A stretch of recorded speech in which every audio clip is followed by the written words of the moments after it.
عزیزان محترم، آج کے جمعۃ المبارک میں جس حوالے سے گفتگو کی جائے گی وہ ہے مسلمان کی حرمت اور معاشرتی رویے۔ کہ جب مسلمان کی حرمت کی بات آتی ہے تو یاد رکھیے، جب ذی الحجہ کے ایام شروع تھے تو میں نے عرض کیا تھا کہ یہ جو حرمت ہے اس کا مطلب تحفظ ہوتا ہے، اکرام کرنا ہوتا ہے، اس کے حقوق کا خیال کرنا ہوتا ہے، اس کو حرمت کہتے ہیں۔ حرمت سے مراد یہ ہے کہ اس میں گناہ کی سب چیزیں حرام ہیں، یہ مراد ہے حرمت سے۔ تو مسلمان کی بھی حرمت ہے۔ جب مسلمان کی حرمت کی بات آتی ہے تو اس کا مفہوم یہ ہوتا ہے کہ ایک مسلمان کے لیے دوسرے مسلمان کے سارے حقوق ادا کرنا یہ ضروری ہے۔ اس کی عزت کا، اس کے مال کا، اس کے جان کا تحفظ کرنا اور اکرام کرنا، خیال رکھنا، یہ ساری چیزیں آتی ہیں مسلمان کی حرمت میں۔ کہ اللہ رب العزت نے بے شمار جگہ پر مسلمانوں کے آپس میں حقوق کو جہاں بیان کیے ہیں، رنگ و نسل الگ ہونے کے باوجود اور اسی طرح رنگ الگ ہونے کے باوجود، قوموں کے الگ ہونے کے باوجود اللہ تعالیٰ نے مسلمانوں کو آپس میں بھائی قرار دیا۔ اور قرآن پاک کی یہ جو آیت پڑھی انما المؤمنون اخوہ، کہ بے شک مومنین آپس میں بھائی ہیں۔ اور اس کی بات کی وضاحت کو جناب رسول اللہ صلی اللہ علیہ وسلم نے اس طرح سے فرمایا المسلم اخو المسلم، کہ مسلمان مسلمان کا بھائی ہے۔ جس طرح ایک بھائی اپنے دوسرے بھائی کا خیال اور اعزاز و اکرام کرتا ہے تو مسلمان بھی اپنے دوسرے مسلمان بھائی کا اعزاز و اکرام کرے گا۔ تو عزیزان محترم، رنگ و نسل کے اختلاف ہونے کے باوجود بھی دینی اعتبار سے سب کو بھائی قرار دیا ہے۔ اچھا، اس بات کو آپ اس بات سے سمجھیے کہ اللہ رب العزت نے مسلمانوں کے درمیان محبت اور الفت کو قائم رکھنے کے لیے بہت سارے اعمال دے دیے ہیں کہ مسلمانوں کی آپس میں محبت برقرار رہے، الفت برقرار رہے، آپس میں میل جول رہے، انتشار اور اختلاف ختم ہو جائے۔ اس کے لیے اللہ تعالیٰ نے امت کو بہت ساری چیزیں سکھلائی ہیں۔ ان میں سے سب سے پہلی چیز کیا ہے؟ سلام کو عام کرو۔ جس طرح حدیث میں آپ صلی اللہ علیہ وسلم نے فرمایا افشوا السلام بینکم، کہ تم آپس میں سلام کو عام کرو۔ اس لیے فرمایا کہ یہ جو سلام کرنا یہ محبت کا ذریعہ ہے، انتشار اور اختلاف کو ختم کرتا ہے۔ تو اس لیے کہتے ہیں کہ کوئی ناراض ہے تو اس کو سلام کرو، اس کے دل کے اندر تمہارے جو نفرت ہے وہ ختم ہو کے محبت پیدا ہو جائے۔ اس لیے شریعت نے حکم دیا گا افشوا السلام، کہ سلام کو عام کرو۔ کوئی دشمن ہے، کوئی ناراض ہے، اس کو سلام کرو، اس سے صلح ہو جائے گی۔ اسی طریقے سے دوسری چیز یہ ہے کہ فرمایا کہ آپس میں ایک دوسرے کو تحفے دو، ہدیہ دو۔ کوئی ناراض ہے اس کو اکرام کرو، اس کی وجہ سے آپس میں محبت بڑھے گی۔ آپ صلی اللہ علیہ وسلم کی حدیث کا مفہوم ہے کہ تم آپس میں ایک دوسرے کو ہدیہ دیا کرو، اس سے محبت بڑھتی ہے۔ اب دیکھیں، یہ بھی وہ عمل ہے کہ جس کی وجہ سے جو شریعت مطہرہ ہے، جو مذہب دین ہے، وہ یہ چاہتا ہے کہ مسلمانوں کی آپس میں محبت برقرار رہے، ہر قسم کے انتشار سے یہ محفوظ ہو جائے۔ اور اس کے ساتھ ساتھ فرمایا کہ جس طرح سلام عام کرنا تحائف ہیں، اور اگر کوئی دعوت کرے تو اس کی دعوت کو قبول کرنا۔ آپ نے سنے ہوں گے کہ مسلمان کے 5 حقوق ہیں، ان میں سے ایک یہ ہے کہ وہ اجابت الدعوہ، کہ جب وہ دعوت کرے تو اس کی دعوت کو قبول کرے۔ یہ بھی محبت کی علامت ہے۔ اگر دعوت ٹھکرا دے گا ممکن ہے یہ چیز ناراضگی، انتشار اور اختلاف کا سبب بن جائے۔ اس لیے اس بات کا حکم دیا کہ اگر کوئی دعوت کر لے تو اس کی دعوت کو قبول کیا جائے، اور یہ ذریعہ ہے محبت کے۔ اور خیر خواہی، فرمایا کہ مسلمان کے دل کے اندر یہ جذبہ ہوتا ہے کہ اس کے دل کے اندر دوسرے مسلمان کی خیر خواہی ہوتی ہے۔ ان ساری چیزوں سے یہ پتہ چلا کہ ہمیشہ شریعت یہ چاہتی ہے کہ مسلمان آپس میں باہم اختلاف اور انتشار کو ختم کریں اور فرقہ واریت کو ختم کریں، اپنے اختلافات کو ختم کر کے ہمیں کہ آپس میں محبت اور الفت کے ساتھ رہیں، جس طرح کہ آپ صلی اللہ علیہ وسلم نے صحابہ کو تلقین کی تھی۔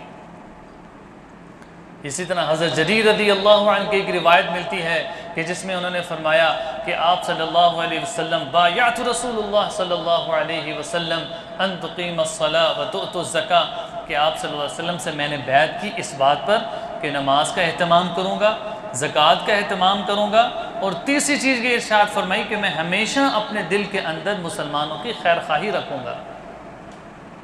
اس بات پر بیعت لی جناب رسول اللہ صلی اللہ علیہ وسلم نے میرے سے کہ میرے دل کے اندر ہمیشہ خیر خواہی ہوگی۔ اب مسلمان کی عزت اور حرمت اس کی بنیادی چیزیں ہیں کہ مسلمان کی عزت کیسی کی جا سکتی ہے اور اس کا اکرام کن چیزوں سے کیا جا سکتا ہے۔ وہ ایک حدیث کے ضمن میں بھی ہے کہ ان میں سب سے پہلی اور بنیادی چیز یہ ہے کہ مسلمان بھائی کی جان کی حفاظت کرنا۔ اب جان کی حفاظت سے مراد کیا ہے کہ اس کو تکلیف نہ دی جائے۔ اگر کوئی بچہ ہے اس کو کوئی تھپڑ مارے تو دوسرے اس کے خلاف آواز اٹھائیں، اور اگر شریعت نے تو اپنے بچے کو بھی مارنے کی اتنی اجازت نہیں دی، وہ بھی کہا کہ جب 7 سال کا ہو جائے نماز کی ترغیب دو، 10 سال کا ہو جائے تو ڈانٹ ڈپٹ کرو، ایک آدھ لگانی پڑے لگا دو۔ میاں بیوی کے حقوق کی جہاں پر بات کی ہے وہاں پر بھی شریعت نے مارنے کی اجازت نہیں دی، تاں کہ بہت زیادہ مجبوری ہو۔ اس کے علاوہ اگر میں کسی اور مسلمان پر ہاتھ اٹھاتا ہوں تو اس کی قطعاً کوئی اجازت نہیں ملتی کہ کیسے کوئی آدمی کسی مسلمان پہ، کسی بھائی پہ یا اس کے بچے پہ ہاتھ اٹھا دے اور اس کو تکلیف دے اور یہ خیال کرے کہ میں تو بہت ہی نیک آدمی ہوں۔ عزیز محترم، یہ کیسے ہو سکتا ہے؟ اس لیے مسلمان کی جان کی حفاظت کرنا، اگر کوئی اس کو تکلیف میں دیکھے تو فوراً اس کے خلاف کھڑا ہو کہ بھئی تم اس کو تکلیف کیوں دے رہے ہو۔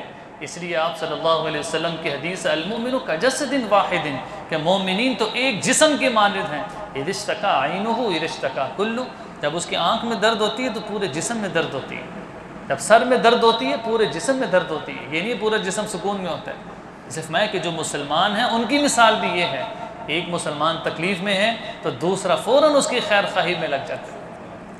اور دوسری چیز کیا ہے کہ مسلمان کے مال کی حفاظت کرے۔ مال کی حفاظت سے مراد کیا ہے؟ چوری، ڈکیتی اور اس کو دھوکہ دہی، ہر اعتبار سے اس کو بچانے اور محفوظ کرنے کی فکر میں لگا رہے۔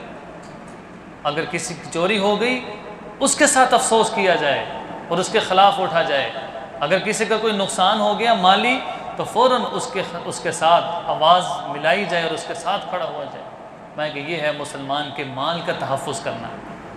اور تیسری چیز شریعت کہتی ہے کہ مسلمان کی عزت اور آبرو جو سب سے زیادہ قیمتی ہے اس کی حفاظت کرنا۔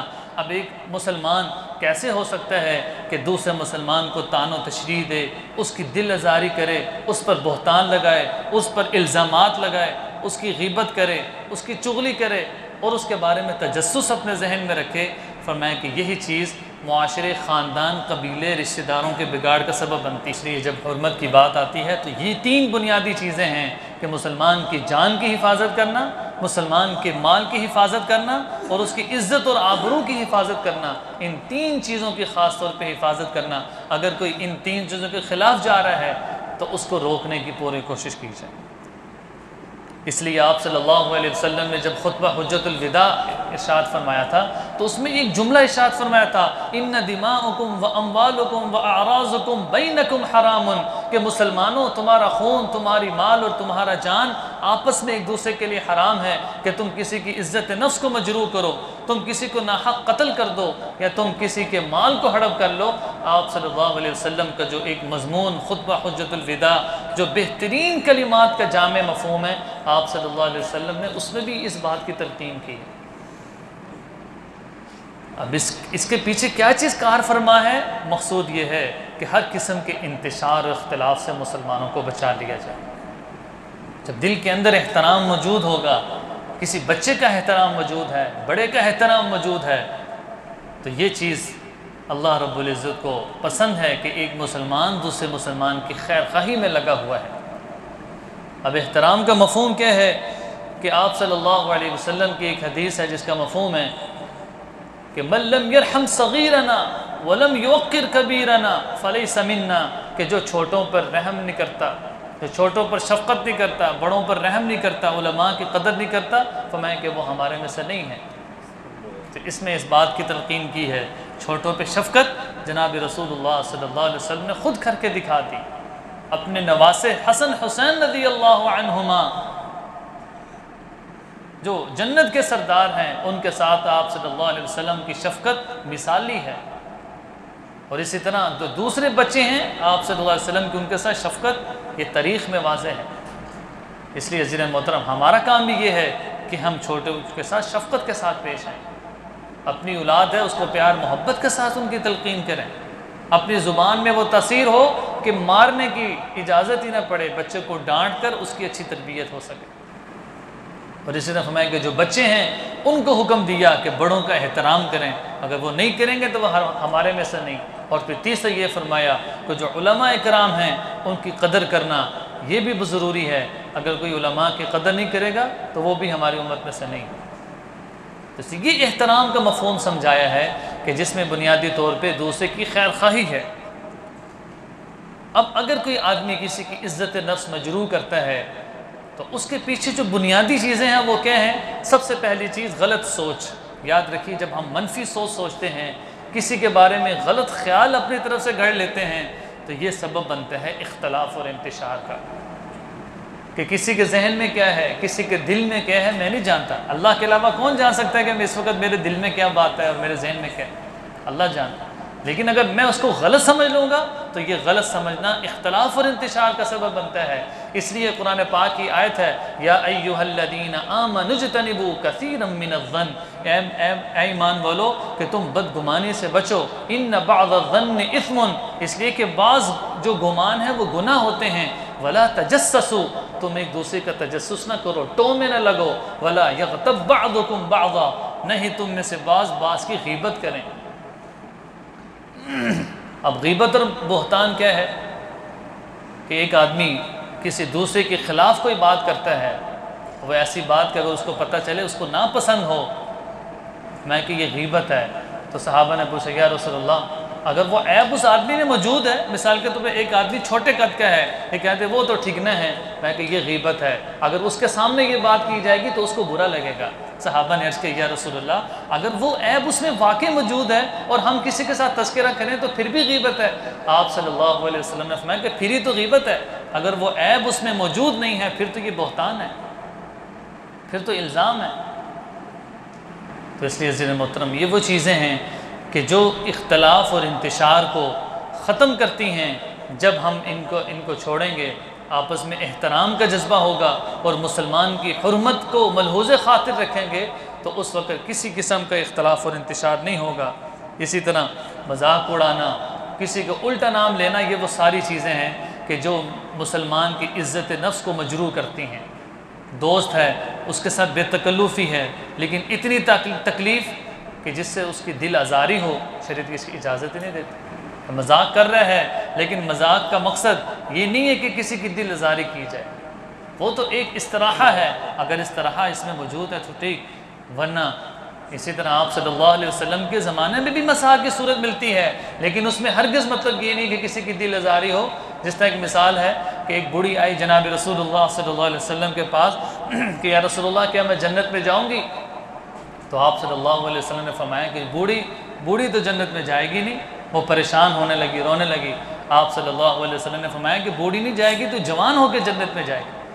اب یہ بھی مزاح تھا لیکن مزاح ایسا ہو کہ جس میں مسلمان کی دل آزاری کا عنصر بالکل موجود نہ ہو. اسی طرح بہتان لگانا، قرآن پاک کی آیت ہے والذین یؤذون المؤمنین والمؤمنات بغیر ما اکتسبوا، کہ جو مرد عورت کسی کے بارے میں الزام لگا دیتے ہیں فقد احتملوا بہتانا واثما مبینا، یہ بہت بڑا الزام ایک دوسرے پر لگاتے ہیں جو کہ گناہ ہے. اور اس کے ساتھ ساتھ عزیز محترم کہ مسلمان پر کسی قسم کی بدگمانی بھی نہیں کرنی. جیسے ان بعض الظن اثم، قرآن پاک میں واضح ہے کہ بعض جو گمان ہیں وہ تو گناہ ہوتے ہیں. ایسا نہ ہو کہ ہو کچھ اور میں سوچ کچھ رہا ہوں جس کی وجہ سے میں گناہ میں مبتلا ہو جاؤں. اور اس کے ساتھ ساتھ مسلمان کی مال و جان کی جو حفاظت ہے اس کو مقدم رکھا ہے. عبداللہ بن عمر رضی اللہ عنہ کی روایت ہے جو میں نے اختصاراً پہلے عرض کی تھی. وہ روایت کرتے ہیں کہ جناب رسول اللہ صلی اللہ علیہ وسلم کو ایک مرتبہ میں نے دیکھا کہ آپ صلی اللہ علیہ وسلم حج کے موقع پہ خانہ کعبہ کا طواف کر رہے ہیں، اور میں آپ صلی اللہ علیہ وسلم کے قریب تھا تو آپ صلی اللہ علیہ وسلم نے ایک جملہ ارشاد فرمایا، خانہ کعبہ کو مخاطب کرتے ہوئے فرمایا کہ اے خانہ کعبہ تو بڑی تعظیم کے لائق ہے، تو بڑی حرمت والا ہے، تیری حرمت تو اللہ نے پوری امت مسلمہ کے لیے لازم کی ہے کہ یہ جب مہینہ، یہ جو حج، یہ خانہ کعبہ کا طواف جس مہینے میں ہے اس مہینے میں گناہ کو منع کر دیے ہے، ہر قسم کے احترام کی چیز لازم کر دی ہے، لیکن ایک مسلمان کی جو حرمت ہے وہ تجھ سے بھی زیادہ ہے کہ اس کی جان اور اس کی مال اور اس کی عزت کی آبرو کی حفاظت، یہ جو اس چیز کی جو حرمت ہے وہ تجھ سے بھی زیادہ ہے۔ مراد کیا ہے کہ ایک آدمی کسی کی دل آزاری کرتا ہے، کوئی اس سے ناراض ہیں، وہ جتنے حج کر لے گا کہ اللہ جب تک وہ اس سے معافی نہیں مانگے گا جس کی دل آزاری کی ہے تو کیسے اللہ معاف کرے؟ اس لیے میں کہ حقوق اللہ اور حقوق العباد سے یہی مطلب ہوتا ہے نا، جب ہم سنتے ہیں حقوق اللہ اور حقوق العباد، حقوق اللہ اللہ کے جو حقوق ہیں اللہ تو معاف کر دیں گے، لیکن جو حقوق العباد ہیں بندے کے ساتھ اگر غلط رویہ کیا ہے، اس لیے کہا کہ پڑوسی کے ساتھ اچھا سلوک کرو۔ آپ صلی اللہ علیہ وسلم محبت چاہتے تھے، ایک سوسائٹی میں اچھا ماحول چاہتے تھے، اور یہاں تک فرمایا کہ حضرت جبرائیل علیہ السلام نے پڑوسیوں کے حقوق کے بارے میں اتنی تاکید کی کہ مجھے شبہ ہونے لگا کہ کہیں ایسا نہ ہو کہ وراثت میں بھی ان کو حصہ مل جائے۔ اب ہمارے بھی پڑوسی ہیں، ہم بھی سوسائٹی میں رہتے ہیں، اب کتنا کو ہم اپنے پڑوسی کے حال احوال لیتے ہیں، کوئی فوتگی ہو گئی ہے، کوئی بیمار ہے، تو یہ ساری چیزیں وہ ہیں کہ جو آپس میں محبت اور آپس میں انتشار کو ختم کرنے کا ذریعہ ہے اور محبت کو عام کرنے کا ذریعہ ہے۔ پھر اسی طرح فرمایا کہ مسلمان کی جو تحقیر ہے اس کو حقیر سمجھنا، اس سے بھی جناب رسول اللہ صلی اللہ علیہ وسلم نے منع فرمایا۔ آپ صلی اللہ علیہ وسلم نے فرمایا کل المسلم علی المسلم حرام دمہ ومالہ وعرضہ، کہ ہر مسلمان کے لیے اپنے دوسرے مسلمان کے بھائی کے مال کو ناحق لینا یہ اس کے لیے حلال نہیں ہے، اس کی عزت نفس کو مجروح کرنا یہ اس کے لیے حلال نہیں ہے، اور اسی طریقے سے اس کو ناحق قتل کرنا، اس کے جان کو نقصان پہنچانا اس کی بالکل اجازت نہیں ہے۔ اور اس کے ساتھ ساتھ جہاں پر حقوق العباد کی بات کی جاتی ہے، بندوں کے رویوں پہ بات کی جاتی ہے، وہاں پر پردہ پوشی کی بھی بات بنیادی کی جاتی ہے۔ من ستر اللہ مسلما سترہ اللہ یوم القیامہ، حدیث کے الفاظ ہیں، مفہوم ہیں۔ آپ صلی اللہ علیہ وسلم نے فرمایا کہ جو آدمی کسی مسلمان کی پردہ پوشی کرے گا، اس کے عیب کو چھپائے گا، اللہ روز قیامت روز محشر اس کے عیوب کو لوگوں کے سامنے چھپا دیں گے، اس لیے کہ اللہ رب العزت تو ستار العیوب ہیں، عیب کو چھپانے والے ہیں۔ اگر کسی مسلمان کا عیب پتہ چل گیا، اس کی خامی پتہ چل گئی تو اس کو لوگوں کو نہ بتائیں۔ اس لیے فرمایا، اور اگر کوئی آدمی دنیا میں کسی کی پردہ دری کرے گا، یعنی اس کے جو عیب ہیں ان کو ظاہر کرے گا، تو اللہ بھی قیامت والے دن اس کے عیب کو لوگوں کے سامنے ظاہر کر دے گا۔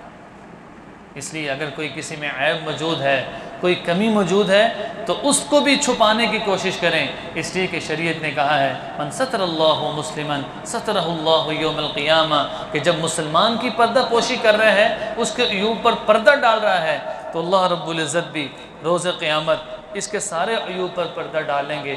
یا ایھا الذین آمنوا اجتنبوا کثیرا من الظن، کہ جس میں پوری آیت میں اس بات کی تلقین کی ہے کہ غیبت ہے، بہتان ہے، چغل خوری ہے، اور اسی طرح کسی مسلمان کے عیب کو ظاہر کرنا، یہ وہ ساری برائیاں ہیں کہ جن کی جو مسلمان کی حرمت کے منافی ہیں، کہ مسلمان کی حرمت اور معاشرتی تقاضے کیا ہیں کہ ان ساری چیزوں سے بچا جائے۔ اگر کوئی بچہ ہے اس پر ہاتھ نہ اٹھایا جائے، اگر کسی نے ہاتھ اٹھا لیے ہے تو سب اس کے مقابلے میں کھڑے ہوں۔ اسی طرح اگر کوئی آدمی بڑا ہے، وہ کسی مسلمان کے ساتھ لڑتا ہے تو اس کو چھڑانے کی کوشش کی جائے، مظلوم کا ساتھ دیا جائے، ظالم کو اس کے ظلم و جبر سے روکا جائے، کہ یہی صحیح مسلمان کے لیے